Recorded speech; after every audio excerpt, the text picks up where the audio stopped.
gubachuudha. Gubachuu barni kan ittiin jennu. So gubachuu kana mee akkamittiin yaalla? Akkamittiin yeroo kamitti mana yaalaa deemnee yaalamuun dirqama ta'a? Balaan gubachuu haala adda addaatiin uumamuu danda'a. Akkuma sida kaasnee ho'i humnaa ol ta'e nama gubuu danda'a. Ibiddi nama gubuu, wanti danfaan namatti nam'u, wanti humnaa ol ta'e namatti nam'u, akkasumas immoo wanti ho'e tokko qaama namaatti bu'u. Fakkeenyaaf sibiilli ho'ee diimatee jiru yoo nama tuqee nama guba jechuudha. Inni lammaffaan keemikaal barniidha. Keemikaal barniin gubachuun keemikaala irraa dhufu asiidota ciccimoo ta'an yookaan beeziiwwan ciccimoo ta'an walumaa galatti keemikaalota qaama namaa isa bakkee kana miidhuu danda'an yoo namatti nam'anii gubachuun dhufu gubachuu keemikaalaa jedhama. Innis ta'uu danda'a. Raadiyeeshin barniin yookaan wanti carariidhaan reeyiidhaan dhufu baay'ee illee baramaa miti biyyaan. Biyya keenya keessatti gurraacha irrattis baay'ee kanatti miidhaa guddaa hin fidu.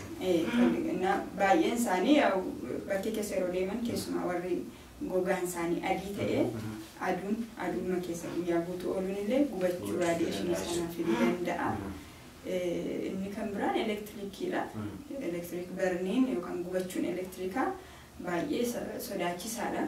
Miidhaa cimaa fiduu kan danda'udha. Gubachuun qaama irratti baay'ee otoo mul'atiin lubbuu namaallee dabarsuu danda'a elektirikiin. Kanaaf gubachuun elektirikiigaa yookaan abidda uume abiddaan qaama namaa sanaa gubuu danda'a. Elektirikichumti mataan isaa immoo karaa inni irra darbee karantiin keessa darbee qaama namaa kanaa miidhee otoo hin ajjeesiin qaama namaa baay'ee gubuu danda'a.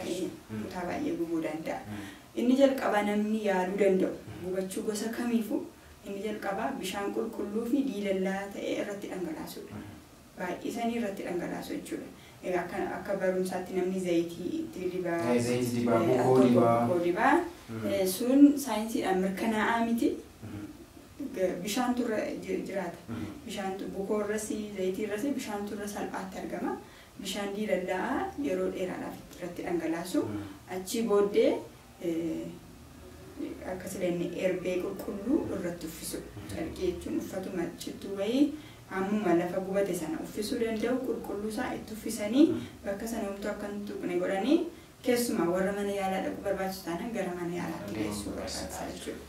Gubachuun baay'eensaa mana yaalaa kan nama geessudha. Keessumaa gubachuu jedhamee yookaas waan xixinnoo waan akka qubarra xiqqoo ishee baay'ee xiqqoo fi kan keessa gadi hin seenne gogaa namaa foon namaa keessa gadi hin seenne yoo ta'e malee baay'eensaa mana yaalaa dhaquu barbaachisa. Yoo midhaa mana yaalaa kan dhaqamu inni jalqabaa gubachuun suni kutaa qaama namaa baay'ee yoo fudhate iddoo bal'aa irratti yoo gubate.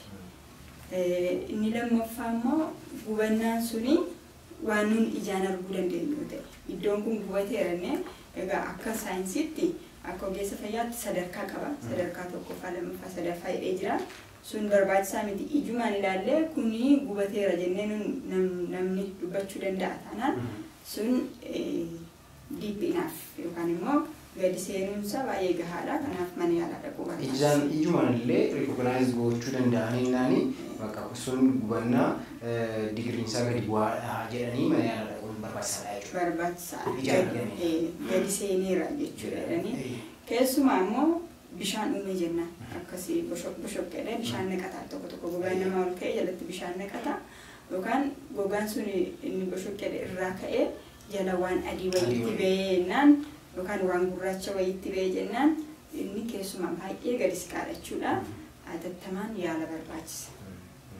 Kuni warra barbaachisan keessaati bakki gubate sunis barbaachisaa. Fakkeenyaaf fuularra yoo ta'e fuula namaarraa mormarraa buusaa kamiyyuu buusaa dhaqna nama kamirrayyuu kanarra ta'uu danda'a jilbarra ta'uu danda'a miila gargar jalaa ta'uu danda'a kanaaf buusaa kamirrayyuu taanaan buusaa qaama namaa karaa fuuldura karaa duubaa kamirrayyuu taanaan mana yaala dhaquun baay'ee barbaachisaadha.